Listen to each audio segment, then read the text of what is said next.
বিসমিল্লাহির রহমানির রহিম। Class 6 subject English, page 101 101। We do creative class, so subscribe our channel. এখানে দেখো, এখানে একটি প্রশ্ন আছে, প্রশ্নটির উত্তর দিতে হবে এবং এই পৃষ্ঠাতে একটি কবিতা আছে, এই কবিতাটি পড়ে আমাদের উত্তর দিতে হবে। এবং এখানে বিষয়বস্তু আছে, যেমন নোমস, বাংলায় বলে জিনোমস, ফেরি অর্থাৎ পড়ি, নাইটস সাহসী। এই বিষয়বস্তু সম্পর্কে জানতে হবে। এই কবিতাতে মূল বিষয় হচ্ছে বিষয়বস্তুগুলো, এবং এই কবিতা পড়ে উত্তর দিতে হবে। শুদ্ধ উচ্চারণ করতে হবে ইংলিশের। তো আমরা ক্লাস শুরু করার আগে এখানে দেখো একটি প্রশ্ন আছে, প্রশ্নটির উত্তর দিতে হবে। তারপরে এখানে বিস্তারিত বলা আছে, চলো আমরা পড়ি, প্রশ্নটির উত্তর দেই। এখানে যেটা বলা হয়েছে, let's get to know our friends better. এখানে যেটা বলা হয়েছে, ask the question to your peers and share the answer with the class. Why do you read books. এখানে আমি বাংলাটা পড়ে বলবো। You can start sharing the answer in the following way. Bangla অর্থ হচ্ছে, চলো আমাদের বন্ধুদেরকে ভালো করে জানি এবং তোমার সহপাঠী তুমি কেন বই পড়ো, এই প্রশ্নটি জিজ্ঞেস করো এবং উত্তরটি শ্রেণীতে শেয়ার করো। তুমি নিম্নরূপভাবে উত্তরটি শেয়ার করতে পারো। এখানে একটি নমুনা দেওয়া আছে, দেখো। Hello, this is Mohammad Rafiqul Islam, অর্থাৎ তোমার নাম আসবে। Asked the question why do they read books too. এখানে বলছে 10 of my friends they said that they read books because। এখন আমরা কবিতাটি পড়ার আগে এই তোমরা বই কেন পড়ো, এই যে এখানে একটা কোয়েকশন আছে, দেখো। প্রতিটি প্রশ্নের ধারাবাহিকভাবে উত্তর দিতে হবে। এখানে প্রশ্নটি ইংলিশে বলা হয়েছে, দেখো। Why do you read books, তুমি কেন বই পড়ো। বাংলায় হবে, বাংলা এবং ইংলিশে উত্তরটি আমরা চলো পড়ে এসে তারপর কবিতাটি পড়ব। এখানে দেখো, reading books increases knowledge, skills increase. A nation that is educated never lags behind. You can be a brilliant student. Bangla অর্থ হবে, এই বই পড়লে জ্ঞান বৃদ্ধি পায়, দক্ষতা বাড়ে। যে জাতি শিক্ষিত সে জাতি কখনো পিছিয়ে থাকে না, মেধাবী শিক্ষার্থী হওয়া যায়। তো এই হচ্ছে কেন আমরা বই পড়ি, সেটার উত্তর। চলো এখন আমরা কবিতাটি পড়ে নেই। এখন আমরা কবিতাটি পড়ব। এখানে দেখো, কবিতাটি নিচে আছে, নিচে দিয়ে দিয়েছে, কবিতার নাম দেওয়া আছে, অর্থ পড়েছি। এখন আমরা কবিতা পড়ে অর্থ পড়ব। কিন্তু এই কবিতাটি পড়তে হলে তোমরা একটু কবিতাটি পড়তে হলে অবশ্যই শব্দার্থ জানতে হবে। আমি শব্দার্থগুলো শেষে বলে দিব। প্রায় 40টা শব্দার্থ আছে এই কবিতাতে। এই শব্দার্থগুলো খুব শর্টকাটে দ্রুত বলে দিব। চলো আমরা কবিতাটি পড়ে নেই। এখানে মাই বুকস, অর্থাৎ আমার বই, এটা হচ্ছে কবিতার নাম। I love my books, they are the homes of queens and fairies, knights and gnomes. এই নোমস শব্দ হচ্ছে, এটা হচ্ছে বিষয়বস্তু, জিনোম, বাংলা বলে জিনোম। তো আমাদের বাংলা অর্থ হবে যে, আমার বই, আমি আমার বইদের ভালোবাসি, তারা রানী ও পরীদের মতো, নাইট এবং জিনোমস এর বাড়ি। এখন এই আমাদের এই কবিতাটি 3টি বিষয় জানতে হবে, আরো একটি বিষয় জানতে হবে, সেটা আমি শেষে বলে দিব। এই নোমস জিনোম হচ্ছে বংশগতির উপাদান, 23 জোড়া ক্রোমোজোম থাকে আমাদের। তারপর নাইটস সাহসী যোদ্ধা, বীর প্রতীক হিসেবে নাইটস শব্দটা ব্যবহার হয়, নাইট। এখন এই নাইটস এবং ফেরি এবং নোমস, এই 3টি বিষয়বস্তু সম্পর্কে আমাদের অবশ্যই জানা থাকতে হবে। আমরা যেহেতু ক্রিয়েটিভ ক্লাস করে থাকি, তাহলে আমরা যে এই বিষয়বস্তু সম্পর্কে সৃজনশীল উত্তর দিয়ে দিব কবিতাটি পড়ে। চলো আমরা পরবর্তী অংশটি পড়ে নিই। এখানে দেখো, Each time I read I make a call on some quaint person, large or small, who welcomes me with hearty hand, এখানে দেখো, and lead me through his wonderland। এখানে তুমি এগুলো বুঝতে হলে অবশ্যই শব্দের অর্থ জানতে হবে। তো আমি শব্দের অর্থগুলো শেষে বলে দিব। যতবার পড়ি ততবার ডাকতে যাই বড় ছোট কিছু অদ্ভুত ব্যক্তি, যে আমাকে আন্তরিকভাবে স্বাগত জানায়, আমাকে তার আশ্চর্য দেশে নিয়ে যায়। এখন আমরা নিচের অংশটি পড়ব। Each book is like a city street along whose winding way I meet new friends and old who laugh and sing and take me of adventuring. Bangla অর্থ হবে যে প্রতিটি বই একটি শহরের রাস্তার মতো, যার ঘুরপথে আমি নতুন বন্ধু এবং পুরনো বন্ধুদের সাথে দেখা করি, যারা হাসে এবং গান করে এবং আমাকে দুঃসাহসিক কাজ থেকে সরিয়ে দেয়। এখানে দেখো বিস্ময়বোধক চিহ্ন, মানে এক্সক্লেমেটরি সিং, বিস্ময়বোধক চিহ্ন, অর্থাৎ আমাকে কি দুঃসাহসিক কাজ থেকে সরিয়ে দেয়, কথাটা এরকম হবে। এই যে এখানে বলছে and take me of adventuring, এইভাবে কথাটা বলতে হবে। তো আমরা এখন কবিতাটা পড়লাম, কিন্তু আমরা কবিতা পড়লে হবে না, শুধু আমাদের সৃজনশীল উত্তরগুলো জানতে হবে, সৃজনশীল বিষয়গুলো জানতে হবে, ক্রিয়েটিভ সাবজেক্টগুলো জানতে হবে। তো এই হচ্ছে যে আমরা পানির লেক সম্পর্কেও জানবো। এখানে ইংলিশে বলা হয়েছে যে, দেখো এখানে ইংলিশের শব্দটা আমি তোমাকে কবিতার মধ্যে দেখাচ্ছি।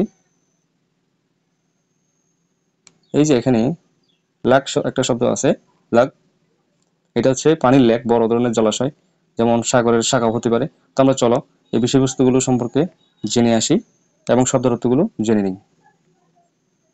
আমরা কবিতার মধ্যে যে নাইট, এই যে নাইট কাদের বলা হয়, হ্যাঁ এটা জানবো। এখানে আমরা ইংলিশে বলে দিয়েছি, এই যে দেখো।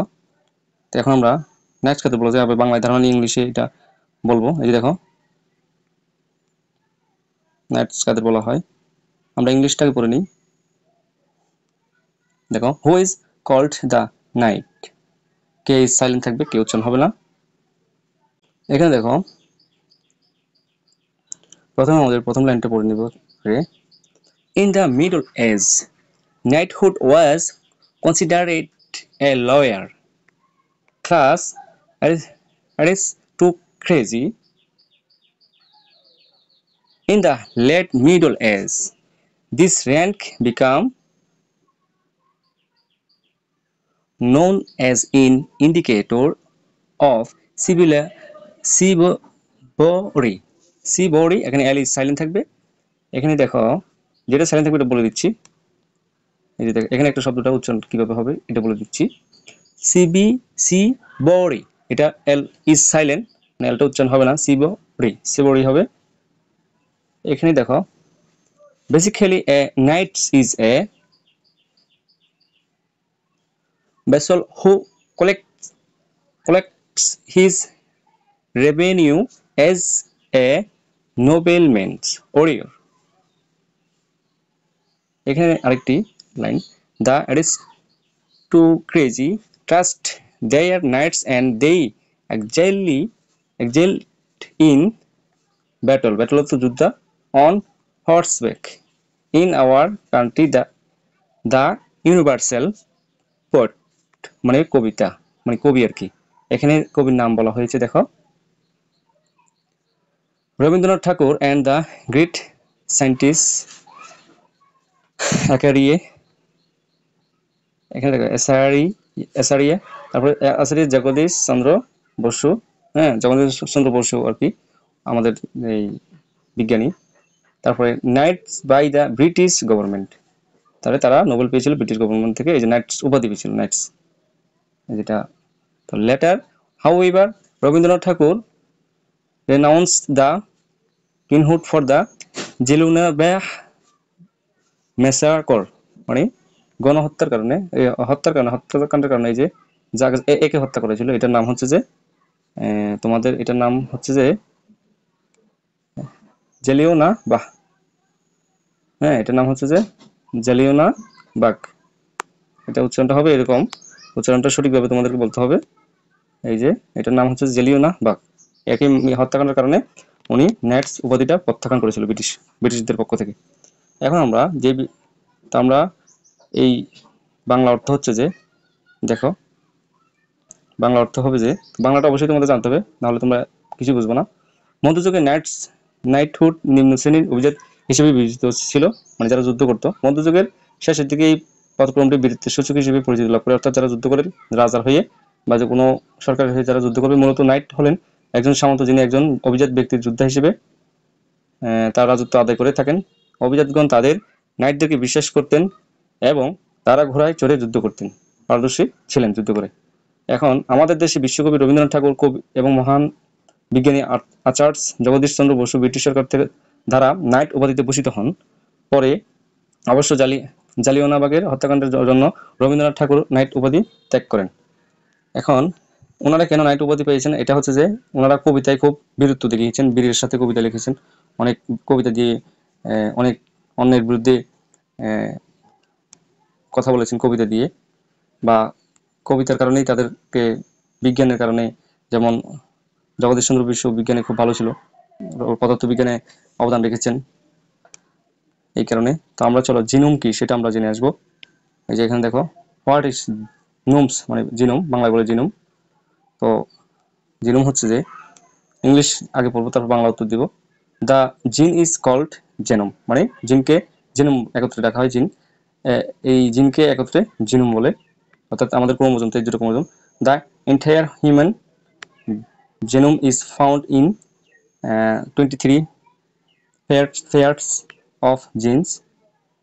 Chromosome locates inside the nucleus of is called in the human body. In its gene, the strands of two DNA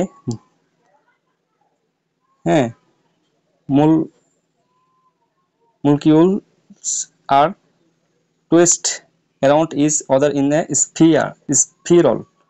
এখন এটা অর্থ হবে যে, বাংলায় বলে দিচ্ছি, বংশানুক্রমকে জিনোম বলা হয়। বংশানুক্রম মানুষের প্রতিটি দেহকোষের কোষ কেন্দ্রের ভিতরে অবস্থিত 23 জোড়া বংশসূত্রের ক্রোমোজোম পাওয়া যায়। প্রতিটি বংশসূত্রকে 2টি ডিএনএ অনুসূত্র সর্পিলাকারে একে অপরকে ঘিরে পেঁচিয়ে থাকে, এটা হচ্ছে জিনোম। এখন আমরা পরি সম্পর্কে ধারণা নিব, তারপর আমরা শব্দার্থগুলো সবার শেষে আমরা বলে দিব। এখন আমরা পরি সম্পর্কে, ফেরি সম্পর্কে জেনে আসি। আমরা পরি সম্পর্কে বলবো, এখন পরি সম্পর্কে ইংলিশে জেনে তারপর বাংলায় বলবো। এখন দেখো, fairies look very beautiful, পরি দেখতে খুব সুন্দর।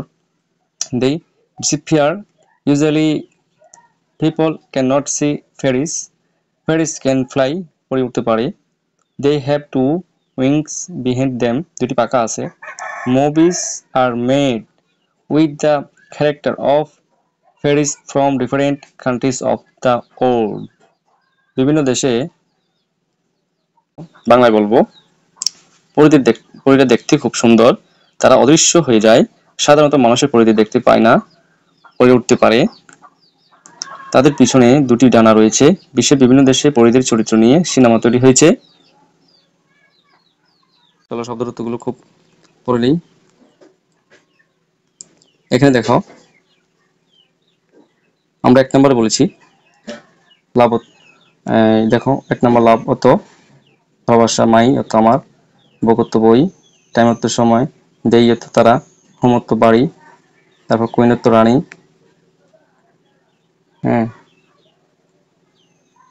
তারপর দেখো ফেরিয়ত পরি।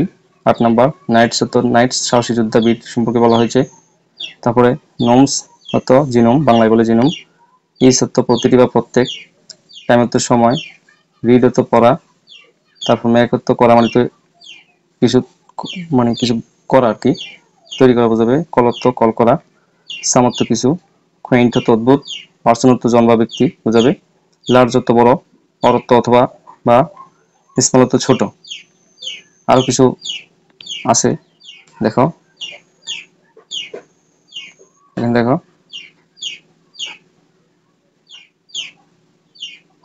এখন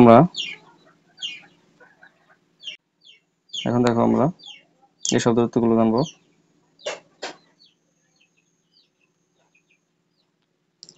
22 নম্বর ওয়েলকাম তো স্বাগতম। তারপর দেখো 23 নম্বর মি অত আমাকে, হায়ার তো হৃদয়বন, হ্যান্ড তো হাত, হ্যান্ড তো এবং, লিড তো নেতৃত্ব পরিচালনা করা, লিড তো মূলত সীসা বোঝায়। থ্রোফ মাধ্যমে, ওয়ান্ডারল্যান্ড বিস্ময়কর দেশ, ল্যান্ড তো ভূমি বা দেশ বোঝাবে। ইজ তো প্রতিটি বা প্রত্যেক, সিটি তো শহর, স্ট্রিট তো রাস্তা, এবং অত বরাবর, হুস তো যাকে যার, উইন্ডিং তো ঘোড়া, মানে ফিরে আসা। তারপরে আরো দেখো, ওয়ে তো পথ বা উপায়, এখানে উপায় বোঝাবে, আমি একটা বলে দিলাম পথ বা উপায়। মিট তো দেখা করা, ফ্রেন্ড তো বন্ধু, ফ্রেন্ডস তো বন্ধুরা বা বন্ধুদের হতে পারে। পোর্ট তো পুরানো। লাক তো হ্রদ, সমুদ্রের শাখা বা লেক, মানে বিশাল পানির এলাকা। সাগর ব্যতীত অন্য মাঝে মধ্যে দেখা যাচ্ছে, যেমন বাংলাদেশের রাঙামাটিতে আছে। সিংহত্ব গান করা বা টেকত্ব নেওয়া। অ্যাডভেঞ্চারিং মানে দুঃসাহসিক, যারা বিভিন্ন দেশে ঘোরাফেরা করে বা যেমন এই এভারেস্ট জয় করে, এদেরকে দুঃসাহসিক বলা যেতে পারে। তো এখন আমরা শব্দের অর্থ জানলাম।